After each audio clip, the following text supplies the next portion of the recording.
இந்த 39 வயசு கீழே இருக்கக்கூடியவங்க 2026 தமிழகத்தில் ஒரு ஆட்சி மாற்றத்தை ஏற்படுத்தினாங்க.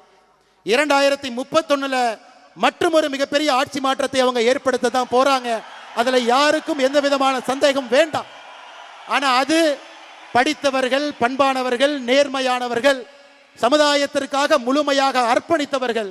இந்த 5 ஆண்டு காலம் நமக்கு இருக்கு, அடுத்த 6 மாத காலம் நமக்கு இருக்கு. தலைவர்கள் தானாக வரப்போறாங்க, பட்டி தொட்டியிலிருந்து வர்றாங்க, கிராமத்திலிருந்து வர போறாங்க.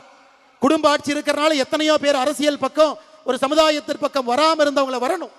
தாய்மார்கள், சகோதரிகள், பெண்களை கூட்டிக்கிட்டு வரணும்.